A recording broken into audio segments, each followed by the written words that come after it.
Dios les bendiga, mis queridos hermanos y hermanas, bienvenidos y bienvenidas para que juntos nos alimentemos con la palabra del Señor hoy miércoles 10 de junio de 2026. Gracias a cada uno de ustedes por estar aquí presentes y abrir vuestros corazones para que sea allí sembrada la semilla del reino de los cielos, que es la palabra de Dios, como dice en San Lucas capítulo 8, versículo 11. Bienvenidos y bienvenidas. Comencemos en el nombre del Padre y del Hijo y del Espíritu Santo. Amén. Lectura del Santo Evangelio según San Mateo capítulo 5 del versículo 17 al 19. No creáis que he venido a abolir la ley y los profetas. No he venido a abolir, sino a dar plenitud. En verdad os digo que antes pasarán el cielo y la tierra, que deje de cumplirse hasta la última letra o tilde de la ley. El que se salte uno solo de los preceptos menos importantes y se lo enseña así a los hombres, será el menos importante en el reino de los cielos. Pero quien los cumpla y enseñe será grande en el reino de los cielos. Palabra del Señor. Gloria a ti, Señor Jesús.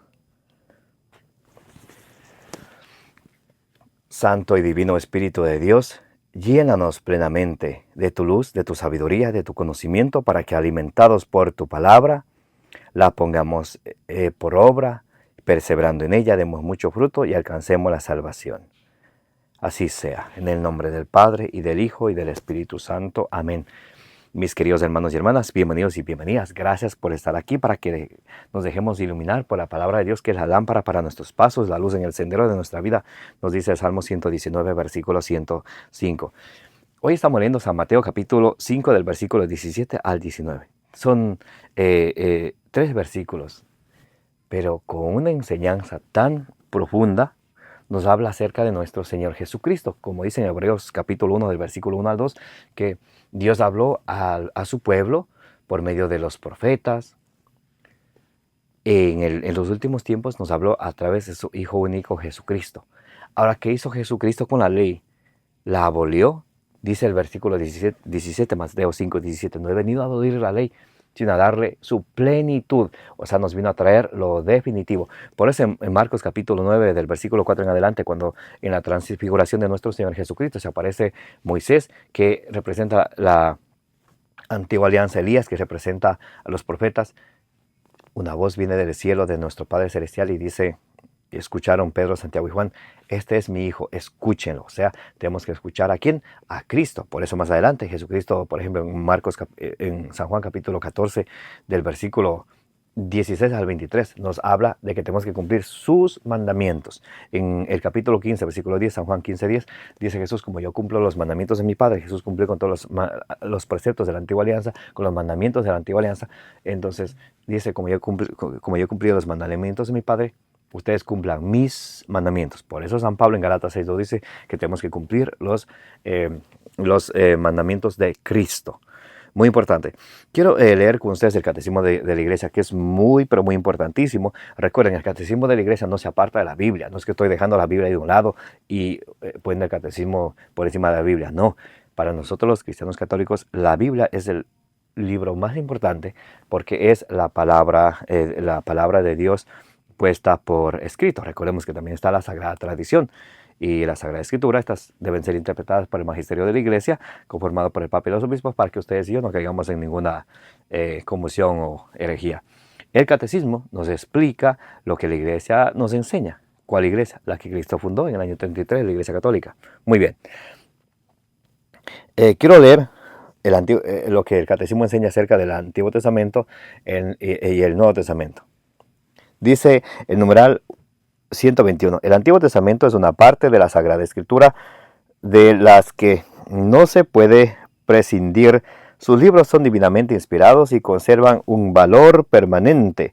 De Verbum 14. Porque la antigua alianza no ha sido revocada. Dice el numeral 122. En efecto, El fin principal de la economía del Antiguo Testamento era preparar la venida de Cristo, Redentor universal. Aunque contienen elementos imperfectos y pasajeros, los libros del Antiguo Testamento dan testimonio de toda la divina pedagogía del amor salvífico de Dios. Contienen enseñanzas sublimes sobre Dios y una sabiduría salvadora acerca de la vida del hombre. Encierran admirables tesoros de oración y en ellos se esconden el misterio de nuestra salvación, de Verbum 15, numeral 123. Los cristianos veneran el Antiguo Testamento como verdadera palabra de Dios. La Iglesia ha rechazado siempre vigorosamente la idea de prescindir del Antiguo Testamento sob pretexto de que el Nuevo Testamento lo habría hecho caduco narcisismo. Ahora nos habla el Catecismo del Nuevo Testamento. El numeral 124. La palabra de Dios, que es fuerza de Dios para la salvación del que cree, se encuentra y despliega su palabra de modo privilegiado en el Nuevo Testamento, de Verbum 17. Estos escritos nos ofrecen la verdad definitiva de la revelación divina. Su sujeto central es Jesucristo, el Hijo de Dios encarnado. Sus obras, sus enseñanzas, su pasión y su glorificación, así como los comienzos de su iglesia bajo la acción del Espíritu Santo, de Verbum 20. Numeral 125. Los evangelios son el corazón de todas las escrituras, por ser el testimonio principal de la vida y doctrina de la palabra hecha carne, nuestra salvación, de Verbum 18. Dice el numeral 126. En la formación de los evangelios se pueden distinguir tres etapas. 1. La vida y enseñanza de Jesús. La Iglesia mantiene firmemente que los 4 evangelios, cuya historiedad afirma sin vacilar, comunican fielmente lo que Jesús, Hijo de Dios, viviendo entre los hombres, hizo y enseñó realmente para la salvación de ellos, hasta el día en que fue levantado al cielo. 2. La tradición oral. Los apóstoles, ciertamente después de la ascensión del Señor, predicaron a sus oyentes lo que Él había dicho y obrado con aquella creída inteligencia de que ellos gozaban, instruidos y guiados por los acontecimientos gloriosos de Cristo y por la luz del Espíritu de verdad. Número 3. Los evangelios escritos, los autores sagrados escriben los 4 evangelios escogiendo algunas cosas de las muchas que ya se transmitían de palabra o por escrito, sintetizando otras o explicitándolas atendiendo a la situación de las iglesias, conversando por fin la forma de proclamación de manera que siempre nos comunicaba la verdad sincera acerca de Jesús, de Verbum 19. Muy bien, ahora vamos a leer el numeral 128, la unidad del Antiguo Testamento y el Nuevo Testamento. La Iglesia, ya en los tiempos apostólicos, 1 Corintios 10, versículos 6 y 11, Hebreos capítulo 10, versículo 1, 1 Pedro capítulo 3, versículo 21, y después constantemente en su tradición esclareció la unidad del plan divino en los 2 testamentos, gracias a la tipología. Esta reconoce en las obras de Dios en la antigua alianza prefiguraciones de lo que Dios realizó en la plenitud de los tiempos en la persona de su Hijo encarnado. Numeral 130. Los cristianos, por tanto, leen el Antiguo Testamento a la luz de Cristo muerto y resucitado. Esta lectura tipológica manifiesta el contenido inagotable del Antiguo Testamento. Ella no debe hacer olvidar que el Antiguo Testamento conserva su valor propio de revelación que nuestro Señor mismo reafirmó. Mateo 12 del 29 al 31. Por otra parte, el Nuevo Testamento exige ser leído también a la luz del antiguo. La catequesis cristiana primitiva recurría constantemente a él. Primera de Corintios 5 del 6 al 8, Primera de Corintios 10 del 1 al 11. Según un viejo adagio, el Nuevo Testamento está escondido en el Antiguo, mientras que el Antiguo se hace manifiesto en el Nuevo. Nom in veteri latet et novo vetus pater San Agustín. Cuestiones in heptate uchum. 273 de Verbum 16. Y dice el numeral 130. La tipología significa un dinamismo que se orienta al cumplimiento del plan divino cuando Dios sea todo en todo. 1 Corintios 15, 28. Así la vocación de los patriarcas y el éxodo de Egipto, por ejemplo, no pierden su valor propio en el plan de Dios por el hecho de que son al mismo tiempo etapas intermedias. Ahora nos va a explicar acerca de la Sagrada Escritura en la vida de la Iglesia. Numeral 131. Es tan grande el poder y la fuerza de la palabra de Dios que constituye sustento y vigor para la Iglesia, firmeza de fe para sus hijos, alimento del alma, fuente límpida y perenne de vida espiritual. De Verbum 21. Los fieles han de tener fácil acceso a la Sagrada Escritura. De Verbum 22. Entonces, aquellos que dicen que la Iglesia no permite que lean, que será la Escritura, pura mentira. Miren lo que dice el documento de Verbum 22. Los fieles han de tener acceso a la Sagrada Escritura. Numeral, a ver, vamos a ver. Bueno, seguimos leyendo. Numeral 132. La Sagrada Escritura debe ser como el alma de la Sagrada Teología. El ministerio de la palabra, que incluye la predicación pastoral, la catequesis, toda la instrucción cristiana y en puesto privilegiado la homilía, recibe de la palabra de la Escritura alimento saludable y por ella los frutos de la santidad. De Verbum 24. Numeral 133. La Iglesia recomienda de modo especial e insistentemente a todos los fieles la lectura asidua de las divinas escrituras para que adquieran la ciencia suprema de Jesucristo. Filipenses 3:8. Pues desconocer las escrituras es desconocer a Jesucristo. De Verbum 25. San Jerónimo, Commentatori in Isaiam.